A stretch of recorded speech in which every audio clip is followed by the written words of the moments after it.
Episode 131 of Australia's #1 marketing show. You thought email marketing was dead? Are you kidding? Today's guest explains why it isn't and how you can use it to grow your business. This guy absolutely loves it. Welcome to the Small Business Big Marketing Show, where successful small business owners share their secrets to take your marketing to the next level. Now here's your host, Tim Reid.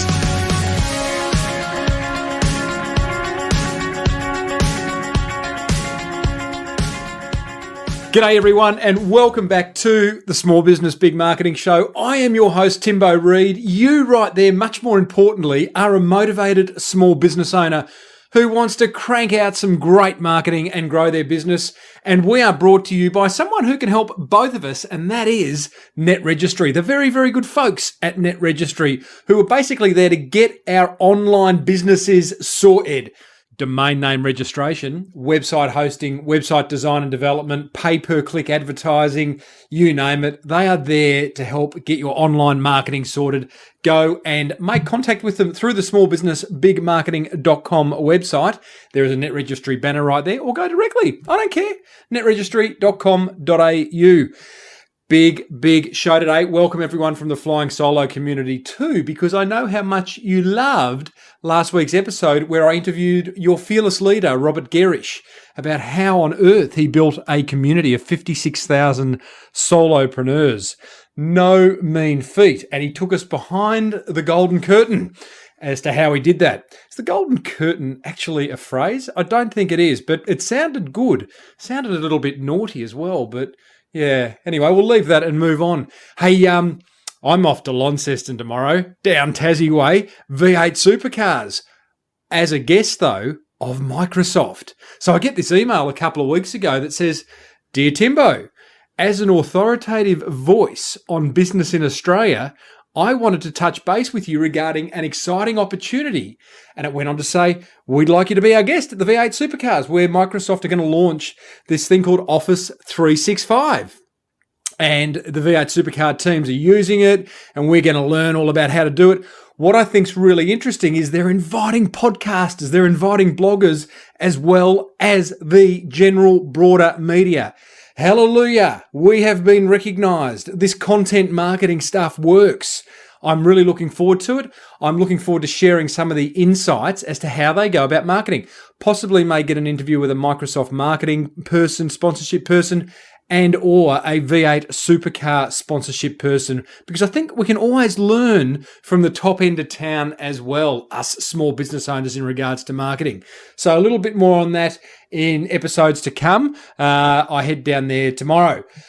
Guys, thank you so much for joining the Small Business Big Marketing Forum. Those of you who have, there's some great discussion. I just love the fact, I think I'll probably put together a dedicated episode about some of the stuff that we're talking about in there, because look, it's just a lot of fun connecting with you, the listeners, on a daily basis. I'm in there every day. There's been discussion around QR codes. People are sharing productivity tools that they use to get their marketing cranked. I give a lot of feedback. People are saying, "Hey, what do you think about this website page or this brochure or this ad?" And I record little short videos providing feedback on that. Other listeners, other members are providing feedback to other members' marketing as well. Just a lot of good discussion. Guys, it's 49 big ones, hey? More expensive than a cup of coffee, cheaper than a slab of beer. It's 49 big ones a month, and you can go and join by visiting smallbusinessbigmarketing.com and clicking on the forum button or the products page, and you will be connected immediately. Now, today's guest, the big topic that is hot.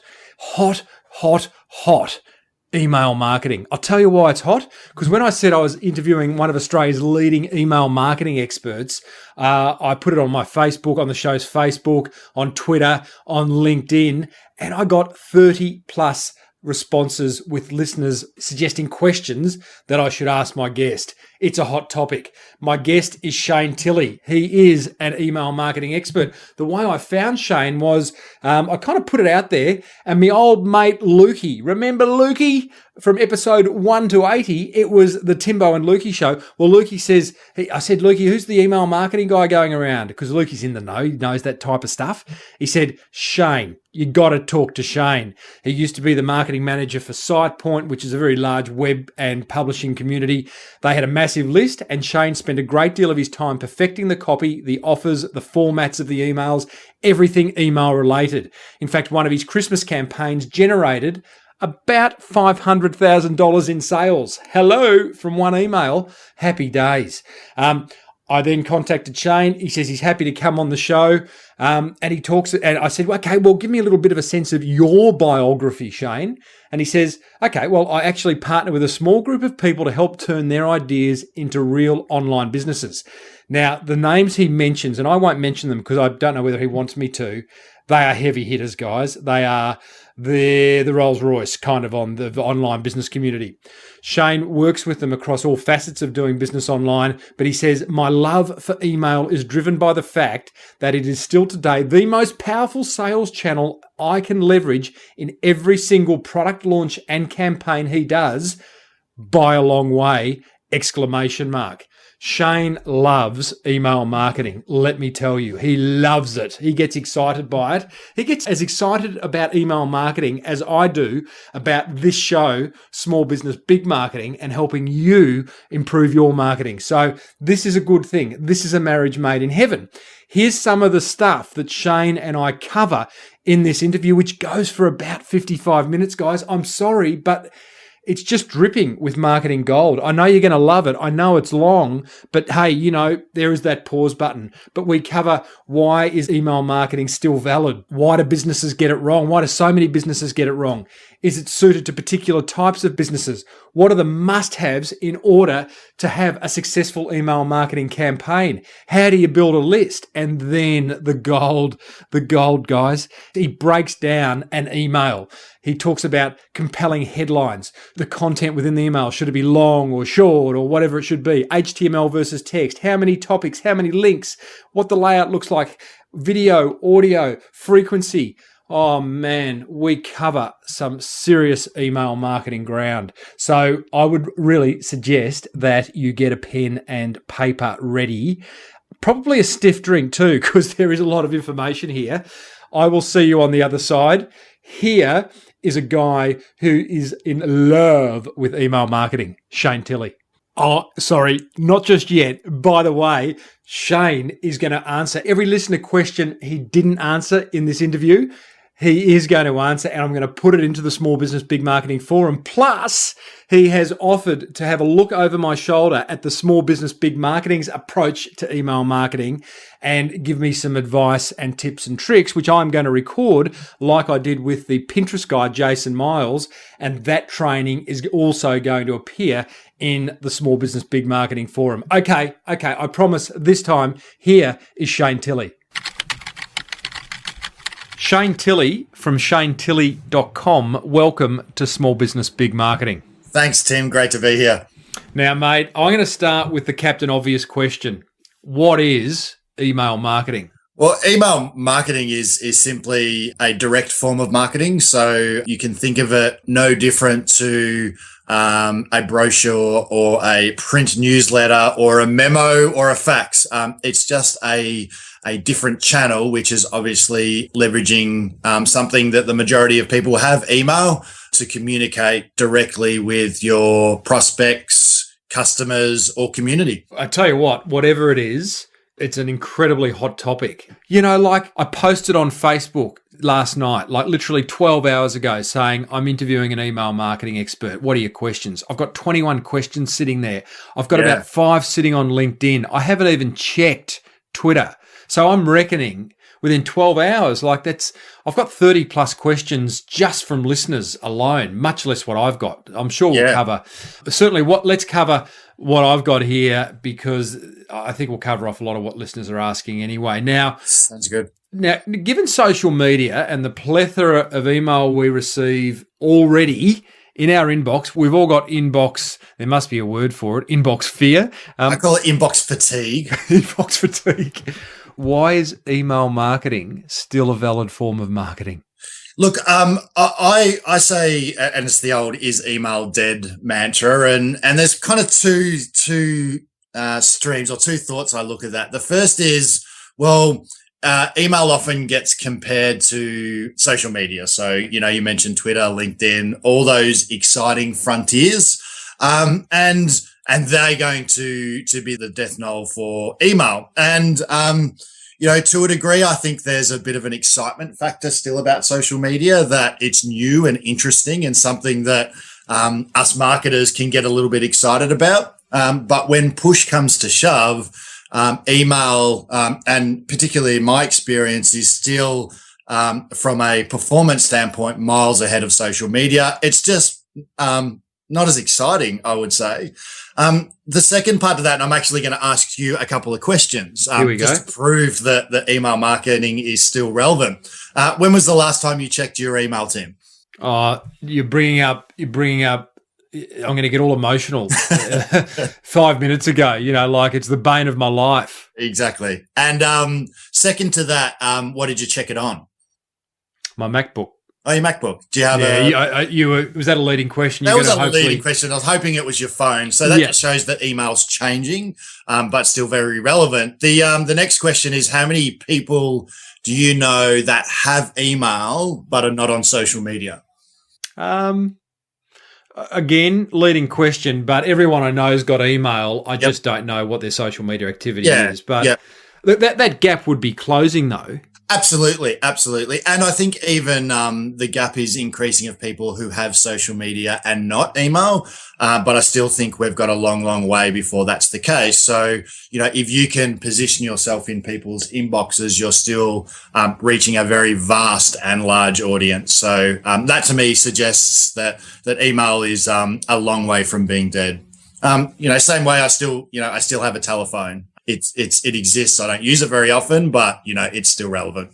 Is there an element of when everyone else is shouting, whisper? So, I mean, could you say that email? Well, mine email's no quieter these days than it was 5 years ago, I must say. But if everyone is shouting on social media, has that provided an opportunity for email marketing?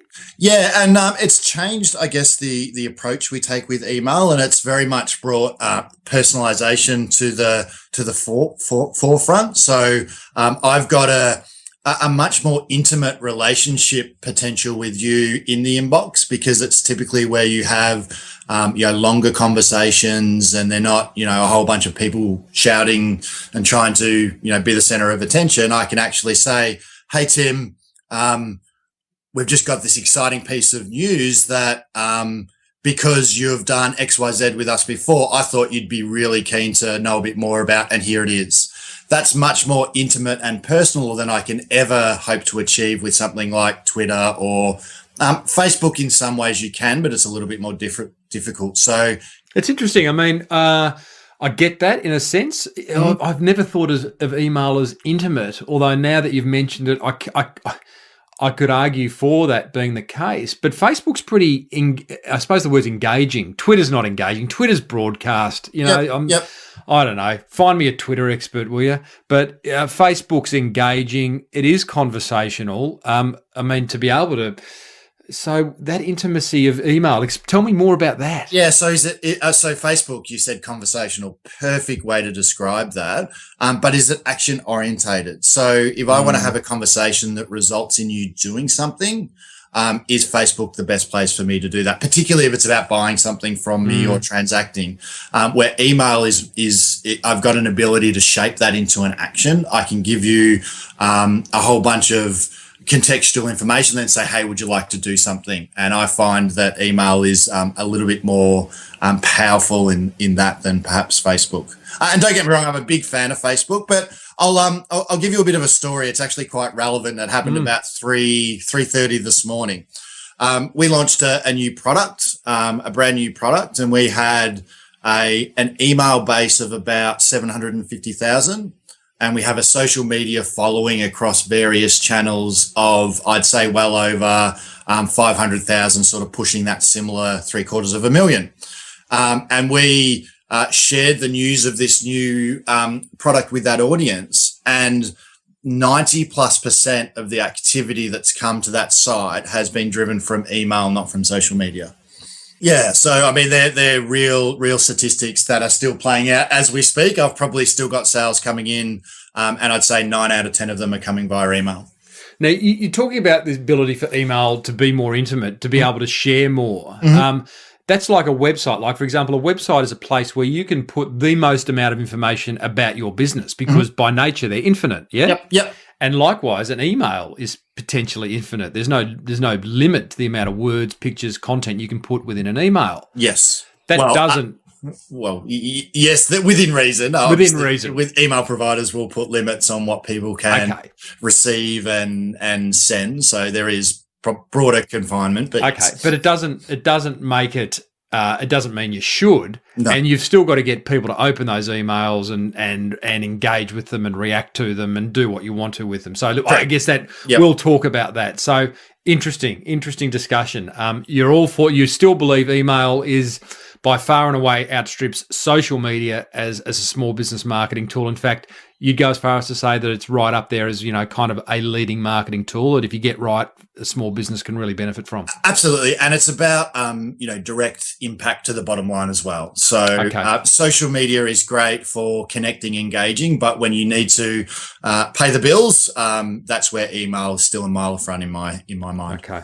Well, I want to get to the point, Shayne, where we actually dissect what we need in order to create fantastic email marketing. But I am interested to understand, why are so many small businesses getting their email marketing wrong, or at least not right? Why are they still so disappointed, disillusioned, disenfranchised from it? I think because a lot of it on the surface looks very hard and feels very hard. And there's a little, mountain to climb. I'll call it a small mountain, but there's a little work to be done up front to get yourself a hill. We'll call it a mogul. Just to get yourself set up properly. And once you do that, then the rest just becomes so much easier. And I think once businesses get over that initial little hill, then the downward side of that just can continue to pay off for a long, long time. I talk to a lot of small business owners and things like trying to use Outlook as your email marketing platform kind of horrifies me. But I'd say more than you may suspect are still using that, because they might have started their email list with, 10, 20, 30 people. And over time that's grown to 50 and 100, and they're comfortable using Outlook as their email platform and haven't yet made that transition to something that's actually built for purpose. It's built to be an email marketing platform, and they don't cost the earth either. They're quite cheap. So that's really one of the first mistakes I see a lot of small businesses make is trying to use a system that's not built for purpose.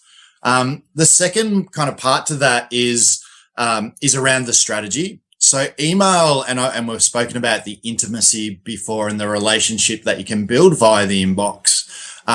But what I see a lot of small businesses doing is purely going a take approach to their content plan. I very much, in a relationship standpoint, work on a give, take approach. So I'm going to give my readers two things before I ask them to do something. So it might be a giveaway. It might be something interesting or a piece of content before I'll ask them to buy something. So is that, can I be as literal as saying, is that 3 emails? Yes, correct. There's a whole bunch of specific stuff. I'm not sure if you wanted to dig down to that, but we will. Not just yet. Not just yet. Definitely. I'll stop. I get a little excited about it. Yeah, clearly. Hey, I love a guy who gets excited about email. Yes, and say hello to your wife, because she's clearly like, going, come on, Shayne, let it go for a minute, mate. She's my proofreader. She loves it just as much as me. Crazy relationship. Yeah. Okay. So they're getting it wrong. So what the reason? And I'll say we, because sometimes I look at my email strategy and go, gee, Yep. we was hoping for more. Yep. There's tools. There's the mogul. They've Yes. got to recognise that there is a mogul, Yes. and that once they get over that, by setting themselves up like anything, like I go in and do a podcast. If my microphone's in place, if I've got Skype open, if I've got Skype call recorder, Yep. I've got my guest, then it's literally walk up to the seat, hit record, and happy days. Yeah. So how hard did that feel the first time you put a podcast together? Unbelievably hard. Exactly, and the same is with your email campaigns. Cool. Okay, so we're gonna work on getting over that mogul. Before we do that, let's just be clear. Is email marketing suited to a particular type of business? You spend a lot of time in an online world. Mm-hmm. My listeners, a lot of them are offline. Is it suited to any business? I think it's suited to every business. I've yet to find one that we couldn't find some sort of value from running email marketing. And I'm going to tell you a very quick but very cool story about a butcher. It was a butcher that a friend of mine stumbled across many, many years ago. So we're talking 5+ years ago. And he went to this butcher and bought a particular cut of meat. I can't remember what it was. And the butcher said, "Would you like to sign up to our email newsletter?" And this guy's a bit of an online marketer as well. And that immediately got his attention. I mean, a butcher signing up to an email newsletter. And he said, sure, he just wanted to see what would happen, didn't expect much. What had actually happened is by the time he got home, which was about 15 or 20 minutes, he'd received an email from that butcher with a handful of suggested recipes for the actual cut of meat that he got. Oh. And he was like, wow, this is brilliant. Now that guy has been, off the back of that, is now 100% loyal to that butcher and has been going there for the last 5 years. So that just shows you how a small butcher can leverage email marketing to great effect. So now I love a good story. Yeah. And that is a good story. You don't know that butcher. I would love to dissect that a little further. Do you reckon, or do you know the butcher? Have you made contact with him? I haven't. I just tell his story to lots of people. Cool. But yeah. Do you reckon that butcher has got 10 different sets of copy depending on whether someone buys the bratwurst, the lamb chop, or the porterhouse? Correct. Yes. Yep. Yeah, so that's clever. Email template ready to go for the different cuts of meat. Now, subsequent after that first initial personalized email, he rolled into the standard newsletter, which went to everyone. Mm-hmm. But just that very first introduction was completely relevant to what had just happened inside the butcher. Then I now wonder, how did that butcher come across that idea? Has he got a mate in marketing? Did he come up with the idea himself? I mean, it's brilliant. And it's the least, if you had said to me, what type of business would you least expect to have nailed email marketing? I'd go, clearly a butcher, Shayne. Yeah, absolutely. I mean, it's a great example, but you can see it's a very simple but very effective execution from a very bricks and mortar business. So that's where I say, with a bit of thought, just about every business can get some value from some sort of email marketing. Okay, love it. All right, mate, the mogul's in front of us. In fact, I reckon you've underestimated it. It's either a very big mogul or it's a series. It's a bit of a run. Yep. But let's get over them because I think that is exciting. And clearly you're excited and you've got me excited. Good. So okay. I'm guessing there's some must-haves in order to successfully use email marketing as a marketing strategy in your business. What are they? I'm going to start with the platform first. So I think I've mentioned it before, but go and find a good platform that's built to be an email marketing system. Now, there's a couple of great ones that are in great news are free to get started on. So there's one called Campaign Monitor, which is a good Australian company up in Sydney. And they'll let you, I think it's up to 2,000 subscribers, let you run your programs for free. The other is MailChimp, which are very similar to Campaign Monitor. The beautiful thing about both of these two applications is they are so easy to use. You'll find it might take an hour to get everything set up and ready to go. They're just absolutely elegant in the way they empower non-technical people to really get up to speed very quickly, and are free to start. There's a heap more that are cheaper. There's Aweber, which is great if you're sending lots of emails to lots of people. That's the one I used last night because the more emails you sent, the higher the price could go, and they represent value for money, but aren't as usable. So I would say really look at either Campaign Monitor or MailChimp as your first port of call. Once you start to get in the 10s, 20s, 30s of thousands of subscribers, that's where you might want to, look somewhere else. And I have. So just for the great unwashed, Shayne, what does one expect from an email marketing system like a Campaign Monitor or MailChimp? Yeah. So it will house all your email addresses. So all your customer email addresses for you.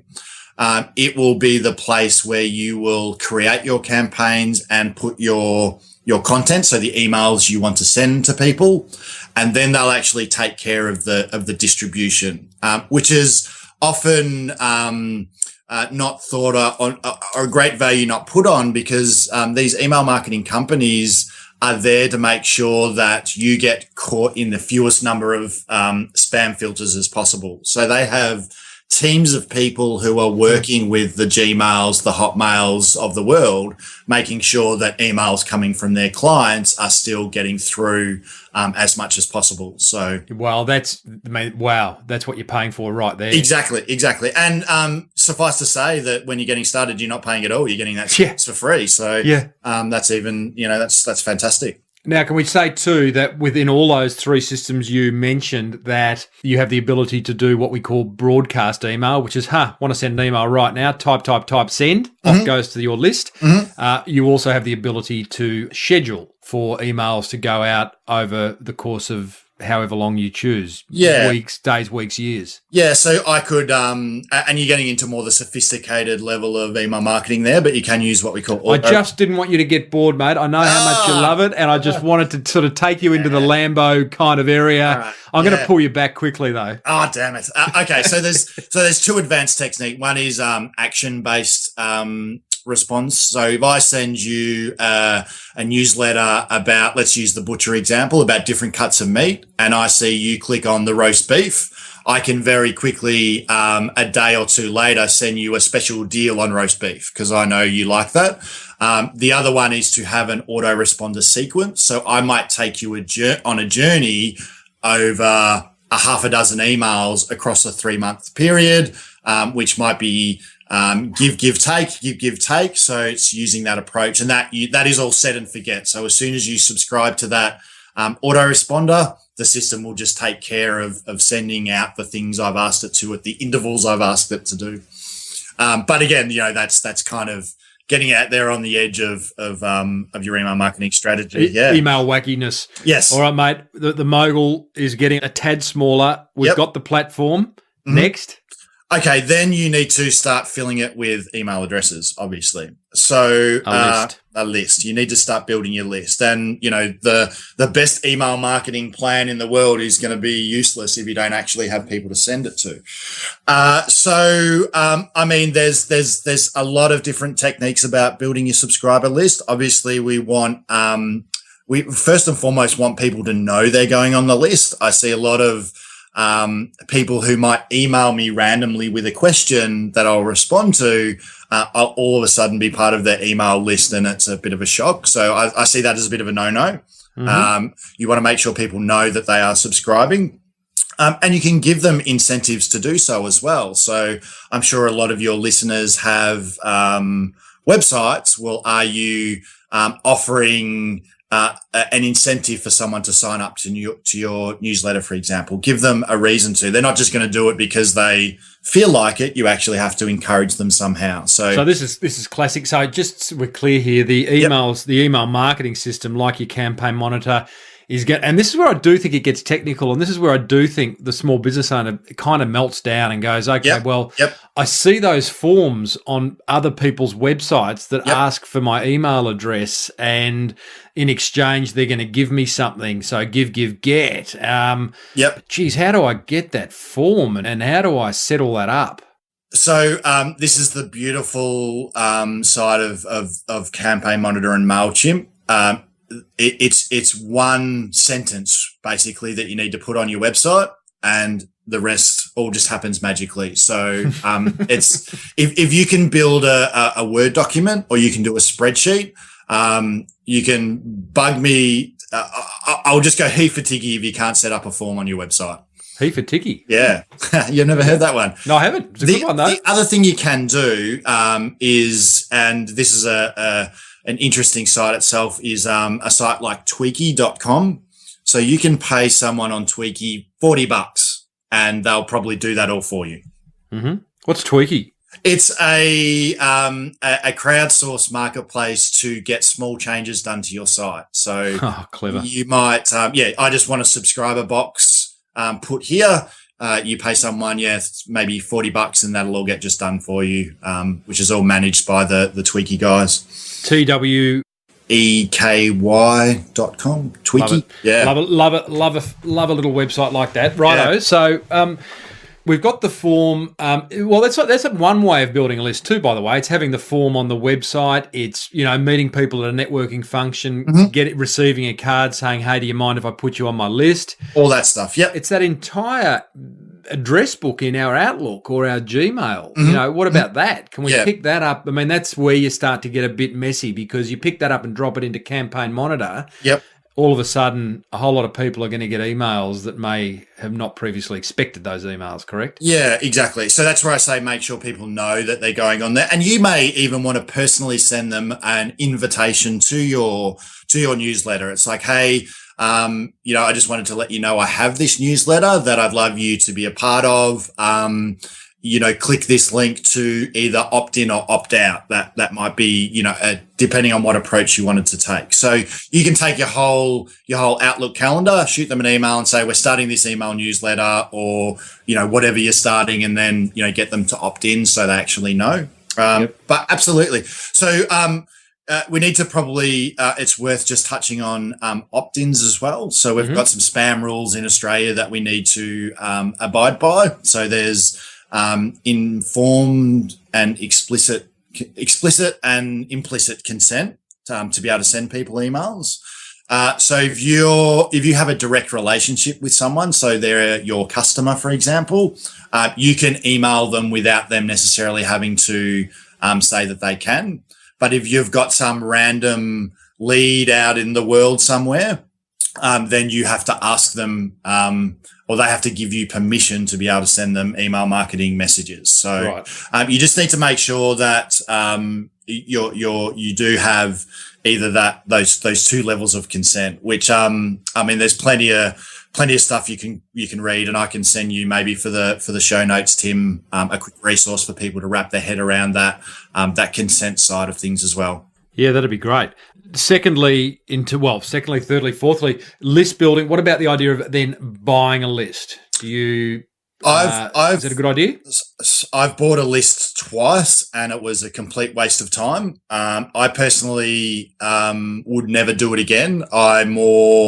Because I take that intimate approach to my email. So I'm getting, and we'll probably talk about stats later, but open rates that are 3 or 4 times industry benchmarks, but very much because I'm taking priority in people's inboxes. So the prospect of going and buying a list, it kind of horrifies me to be honest. And I do see a lot of that in bigger corporates where they'll share lists and buy lists and borrow lists, and they get open rates that are just an embarrassment, and they wonder why. And I go, well, because you're coughing up your own list to other people and like borrowing lists from other people, and it's just, you're not thinking about the recipients, you're just thinking about your own campaign. So, well, they're probably measuring it on how many emails they sent as opposed to how many emails got opened. Yeah. Oh, look, I think they're kind of swept up in their own mediocrity, if I could say that.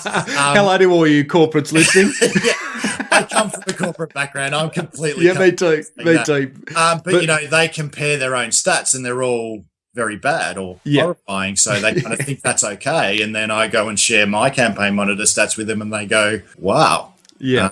Then we start to pull apart why, and it's a little shocking. So, and Shayne, we need to move on from lists. Sure. Well, gosh, I mean, it scares me. I mean, this is a full day interview potentially.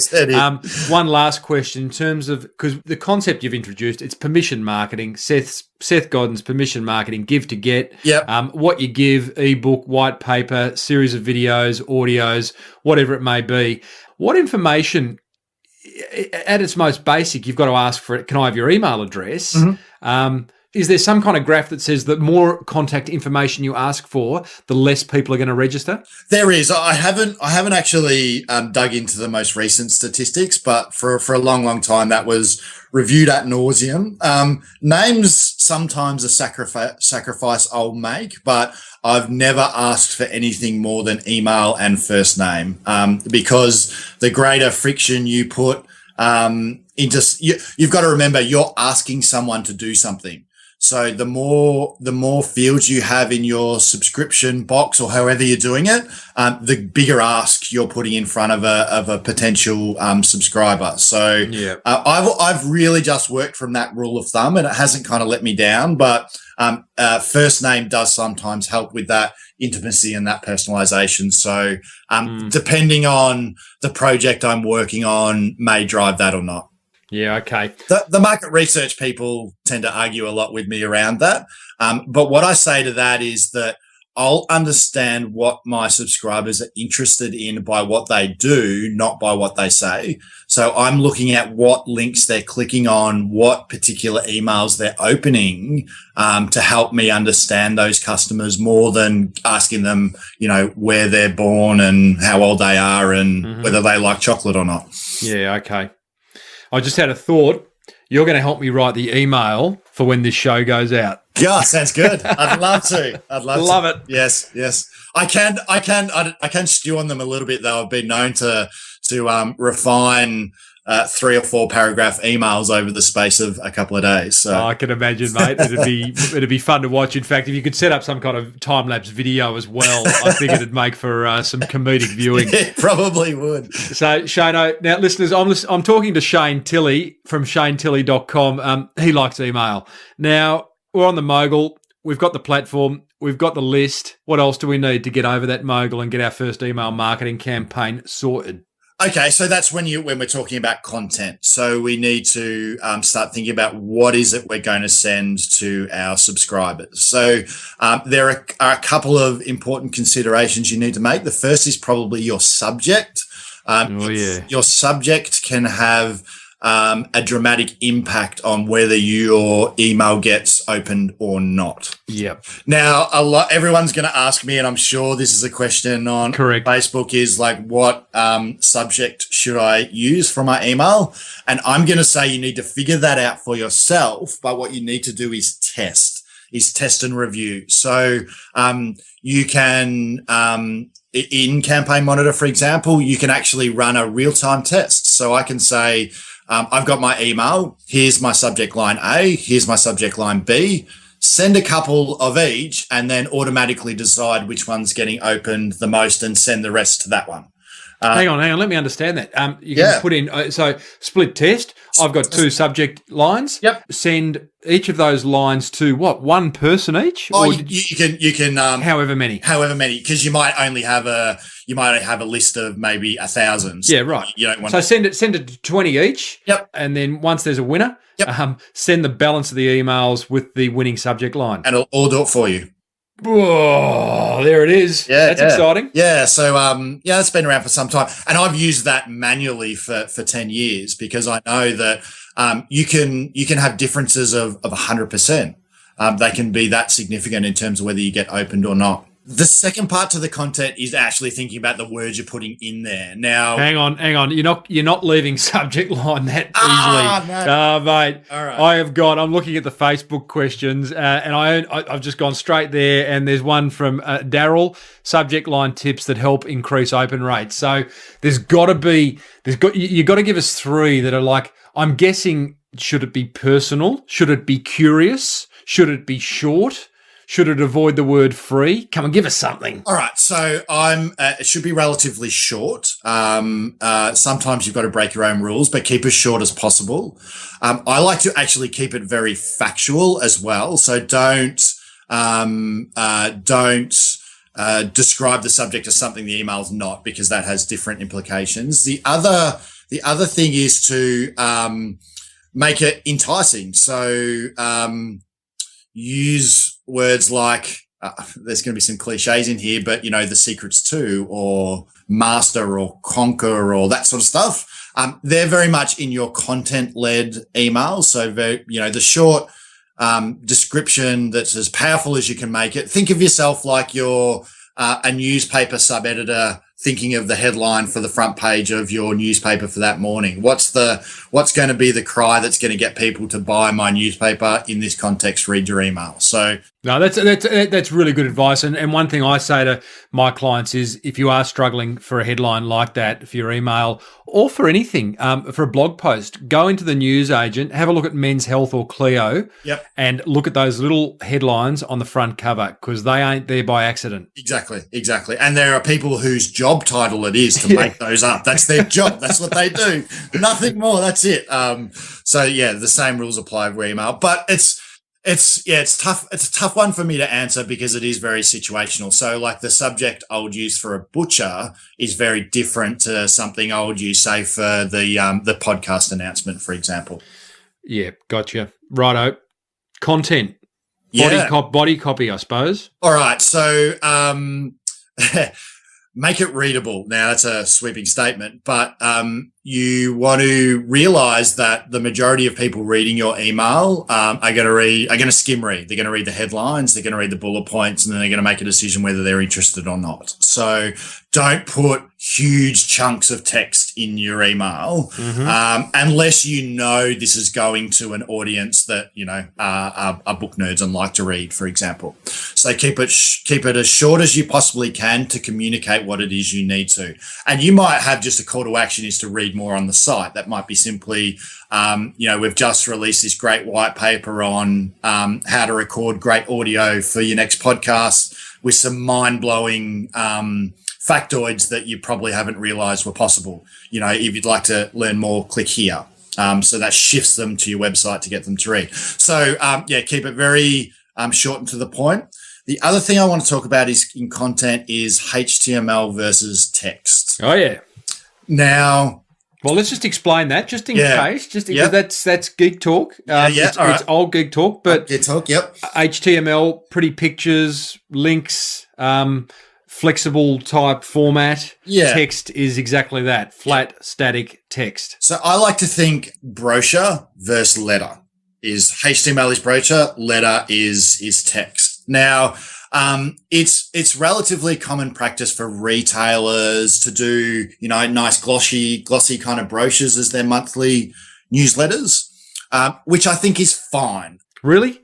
I do, with the exception that I never use them for specific sales emails or where I'm trying to go that personal approach. So I use the example as, when was the last time you sent a HTML email? I don't know if you're married, Tim, but I'm going to say your wife. Yeah, I am. Yeah. When was the last time you sent a glossy, fancy HTML email to your wife? Have you ever?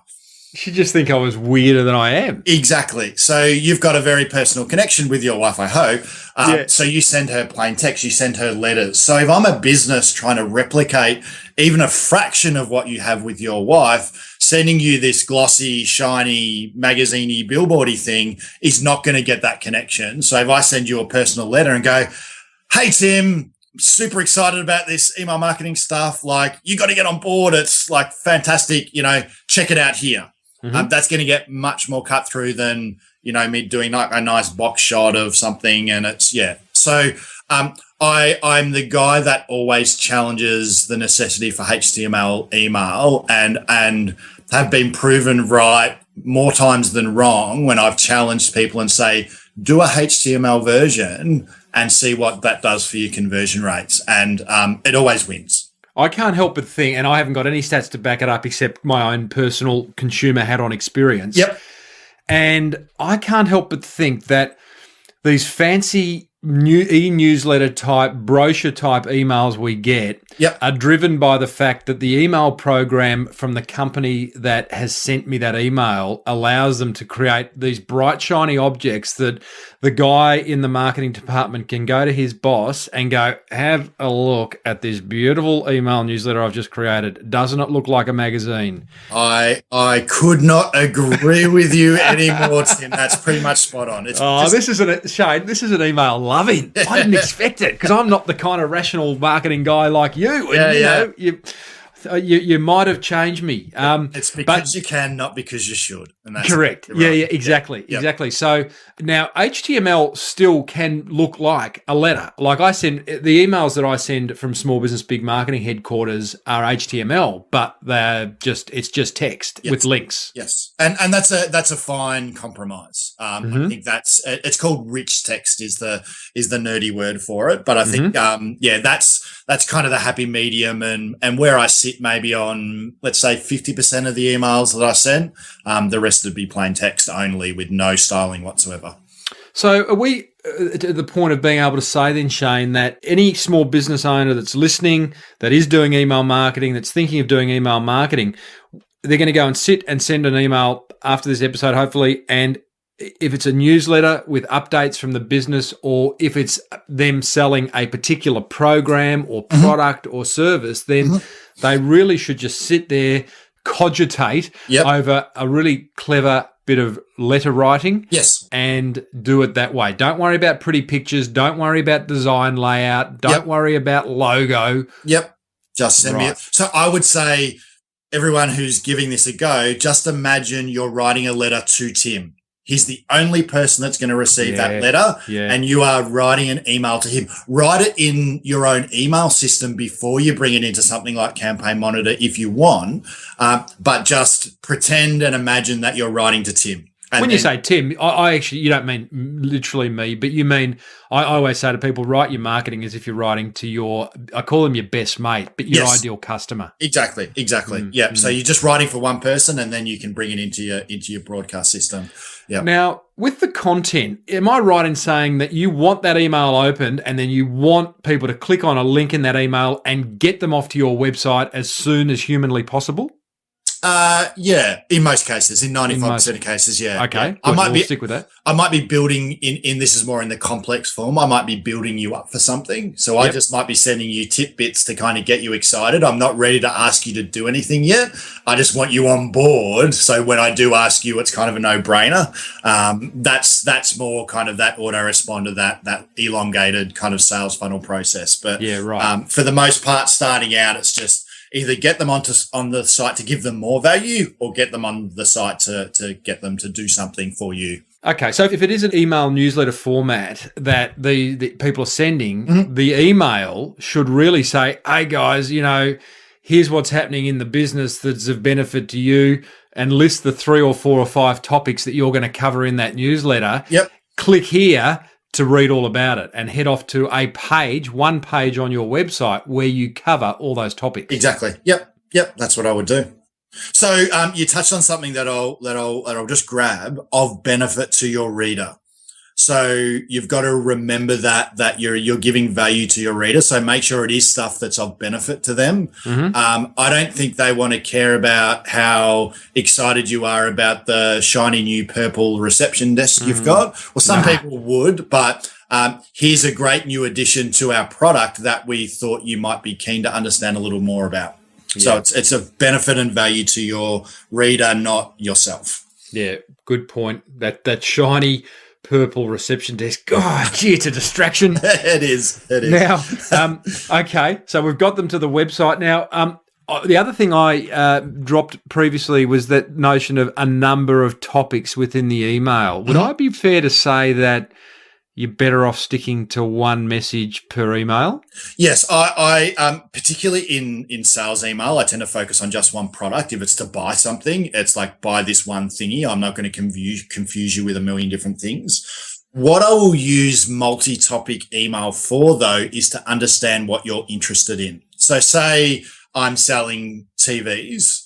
I'm gonna before I ask you to buy a TV, I'm gonna send you some content which is all about Jamungo flat screen TVs, or it might be TV screens for my car. It might, there'll be a bunch of different topics. I will then go, Tim, what did you click? Okay, you clicked the more information about TVs in your car. So I know that's what you're interested in. So a week later, I'm going to send you a special deal on a particular new model TV for your car. So I'm actually using those grouped post to understand a little bit more about what you're interested in. And then when I asked you to buy something, I'm asking you to buy one thing, not one of 20. So that's the approach I take with that. All right. Shayne, what about in terms of body copy or content, video or audio within the email? I have actually never sent video or audio in an email. Whether that's right or wrong, I can't answer because I've never sent one, so I can't give you the comparable statistics. I've sent links to videos. I've sent kind of tricky emails where I've got just a picture of what looks like a YouTube video with the play button, but you click on that and it actually takes you to the site. But that's as far as I've got. I worry about being that pain in the ass that's stopping all my other emails coming through because it's bloody 20 meg, 20 meg large. So I always worry about being that guy. And so precious is you valuing my email. I don't want to put that at risk. So I've always just been a little hesitant about that rich media inclusion directly in that email. How many links in the copy?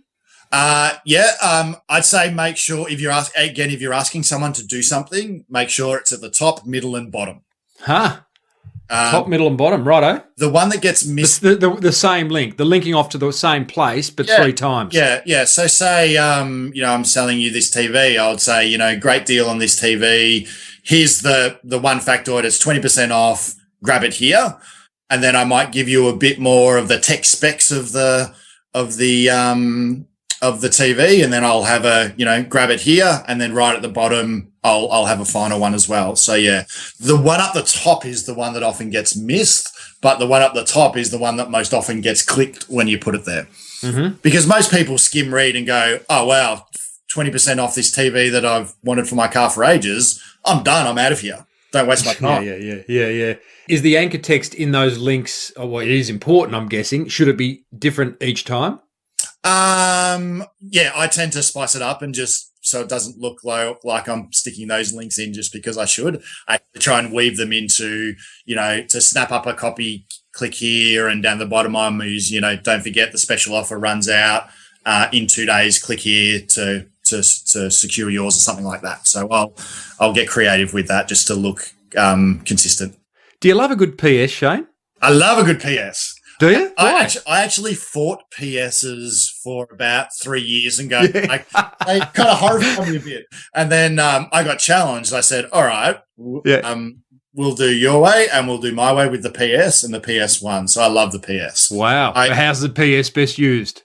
It is either for a final point of note. So it might be that little kicker. So if you've got a money back guarantee or if you've got a time limited promotion, you just might make that. It's like that final remark in the conversation. And everyone, for some reason, and I'm no psychologist, it's like orange buttons gravitates to the PS, and I'm just not sure why, but I for probably 9 of the 10 emails I sent, 9 of them will have a PS. I haven't stepped into the whole PPS and PPPS yet, but PSs are definitely something you can just leverage for that final word. I often confuse. Is it PSS or PPS or I just leave it at the one, so I don't even have to worry about that. Just blow my thing. Yeah. That's exactly right. Tell me, what about layout? Because if we are talking a letter layout, I often see emails come through where people are doing returns halfway along the line. They're kind of narrow column versus running the width of the space. Is there any magic there? Yeah, there is, but it's kind of changing, to be honest. And this is with the bloody mobile phones being email devices now. You've really got to be cautious about not only how it's read on a computer, but also on a mobile phone these days. So we used to do hard carriage returns at 130 characters, I think it is, just to make sure that it looked nice in your Windows Outlook that has the split window. So you've got all your folders on the left-hand side and then all your email content on the right-hand side. It used to be done for that. But I guess now with emails, it's all kind of up in the air. So I tend to limit those hard carriage returns or when you hit enter to break a line before you get to the end as much as possible because it kind of looks kooky on mobile phones. The same with and if you do want to do the HTML emails as well, is if you've got that big wide banner, which I think used to be 760 pixels wide, which is quite wide.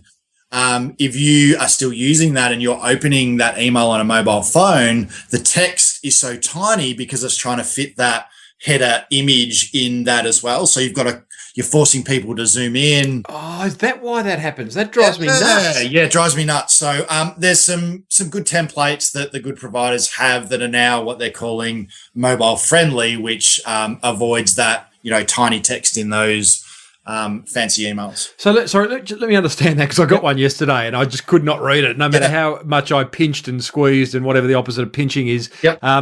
It's when the content of the email has got a banner in it, like a signature panel or whatever it may be, that is forcing the width of the screen way beyond the aspect of the phone screen. Correct. Yes. Yeah. Right. Yeah. Okay. So it goes. You've said because it's an image, so it's going. This is a picture of something. So I want to get by default the whole picture in my screen, which makes the rest of it really tiny. Love it. Got that one. Now, okay, we've got to keep moving. Have we covered content? As much as we can. Oh, goodness me. Email marketing. So easy. So the other thing I will touch on content is to test as well. Just as you do your subject lines, you can test your content as well. So, don't take my word for it with HTML versus plain text. Run a test yourself. Do an email to your 1,000 subscribers, 500 HTML, 500 plain text, and see which one works. Shayne, we're taking your word for it, mate. Sorry. Go to ShayneTilley.com if you want to complain, listeners. Now, the Mogul is melting. We've got platform, we've got list, we've covered content. Mm-hmm. Anything else that makes up that Mogul? Well, we've got the testing, which I've kind of harped on all the way through it. The other thing you need to think about is how many and when. So when are you sending your emails and how often? Oh, wow. Just to simplify things for you. Yeah, go on. So again, when we talk about when, I talk about what day and what time of the day. And this is very dependent to your audience. So if you're SMB, you're working mostly with businesses, then during business hours is likely to be a better time of business hours, Monday to Friday is likely to be a better time. But if you're selling lifestyle products, maybe clothes or different sorts of services to a general consumer, then sending it out of work hours might be a better time. Now, I'll tend to fixate on the specific hour. So I know, of course you would. I know if I've got a product that there's a high density of mums, for example, I won't send it between school pickup hours. So I won't send it between sort of 3 to 6. I'll more introduce that at 7 p.m. or at sort of 11 a.m. when, the kids are at school. So I've really got to think about who are my readers and when is the best time and day of the week to be sending them the email.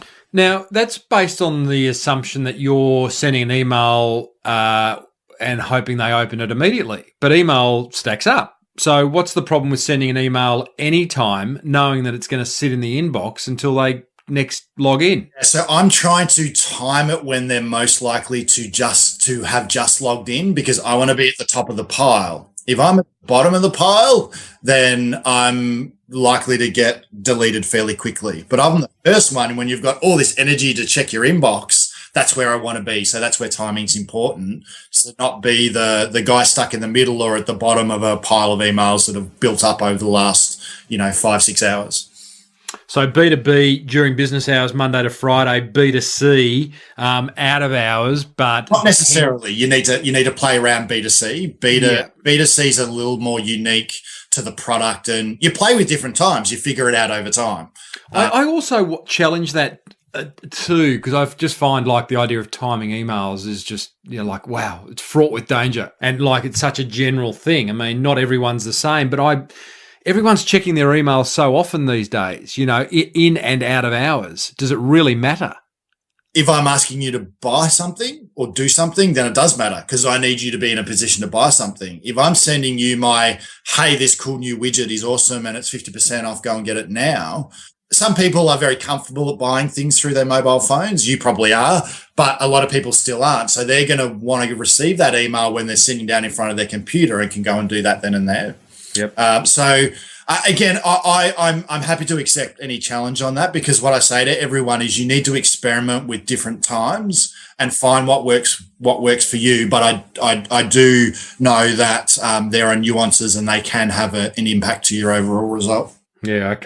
Okay. All right. How often? People say, how often should you send out a podcast episode? My answer to that is, well, set an expectation with your audience and meet it.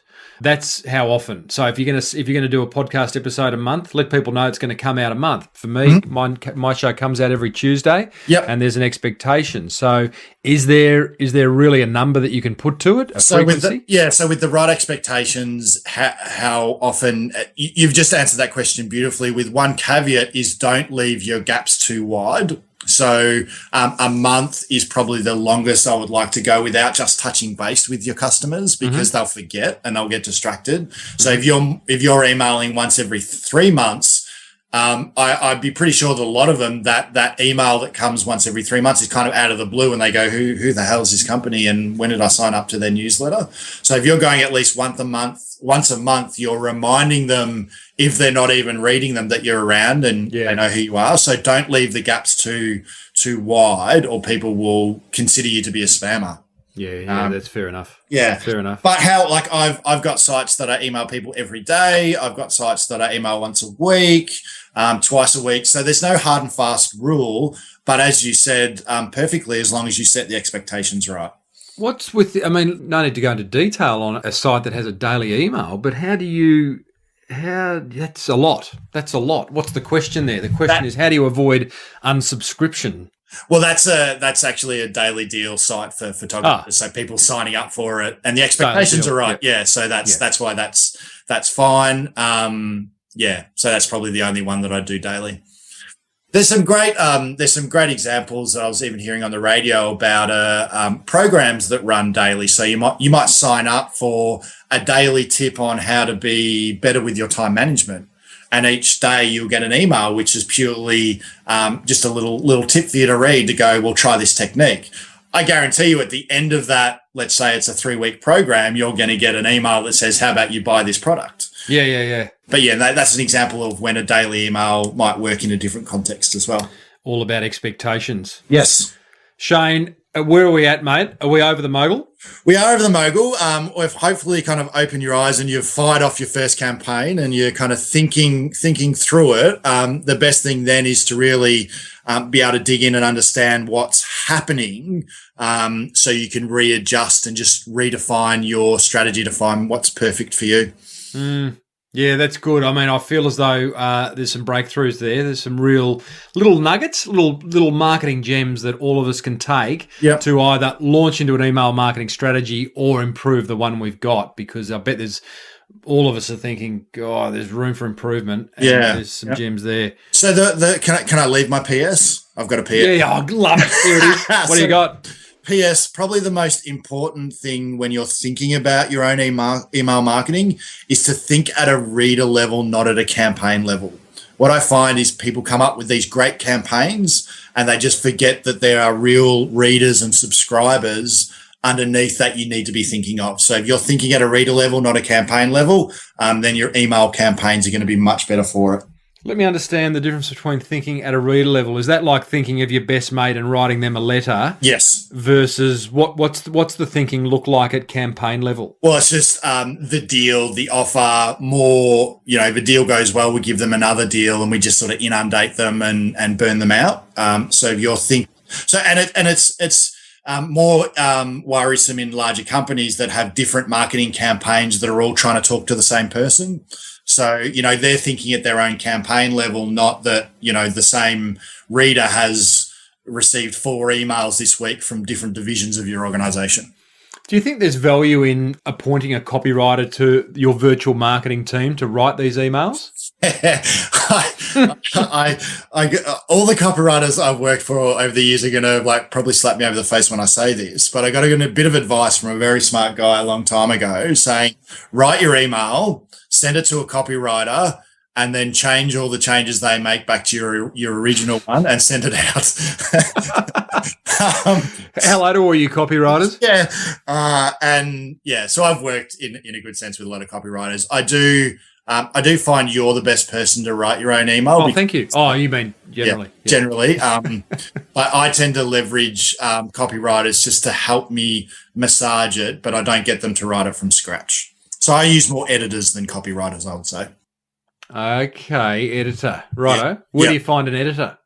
I just go to my contact list and look, you go to you'll find a handful of people that you connect really well with in an editor sense. So I think you can't just go to Elance and find the first one that comes across your radar. You've actually got to find someone who you can connect with, who can understand what it is you're trying to say in your gibberish that you've put together as a draft, and then kind of re-communicate that still in your own voice. So it can take time to find an editor that you really can work with in a long-term sense. So experiment with a few different ones, using Elance and other sort of recruitment areas. But once you find someone who you can connect with well, then kind of just continue to use them. Now, Shayne, mate, you've shared some gold. Firstly, thank you. No worries. I just think if you could find a little bit more passion around email, it would come through clearer in the next interview you do. Boring. I'm loath to it. Now, what we haven't done, and I'm just looking guiltily at 19 questions on the show's Facebook and LinkedIn and Twitter. But that said, now's not the time to go through and tick off the ones we have answered, but I do feel as though we have answered quite a lot of them. What I'm going to do is talk to you off air, and then I'm going to insert a static sound effect. And after that, I'm going to then explain to the listeners exactly how they're going to get access to those questions that they've asked. And in fact, I've got a couple of other ideas because I don't think the email marketing discussion has finished with you. No. And you'd be welcome back into the Small Business Big Marketing headquarters to pursue it if you've got the time and you can find the passion, mate. Sounds like fun. You don't have to work too hard to get me to rant about emails. I love it. Well, all right, buddy. Shayne Tilley from ShayneTilley.com. Thanks for being on the show, mate. Really appreciate it. Thanks, Tim. That right there was Shayne Tilley, email marketer extraordinaire. I hope you enjoyed that, everyone. I'm exhausted. I'm exhausted. There was a lot of marketing ground covered there. I'm not even going to share my top 3 learnings from that. A, because we've gone way over time. B, because I'm sure you've taken a mountain of notes. I hope you enjoyed it. As I said, Shayne is going to go back and answer any listener questions that weren't covered in that interview. He's also going to do an over-the-shoulder look at my email marketing strategy for Small Business Big Marketing. I'm going to post both those things in the Small Business Big Marketing forum over the coming weeks, and you can access them by simply joining the forum. It's $49. Right now it's $49 a month, and I'm in there every day answering listener questions, just joining the marketing conversation basically. Go to smallbusinessbigmarketing.com, click on the forum banner or hit the products page and you can access it there. Upcoming guests, guys: Daniel from Thank You Water. We've got Heather Smith, business author extraordinaire. I've got a funny business episode with Andrew Griffiths coming up.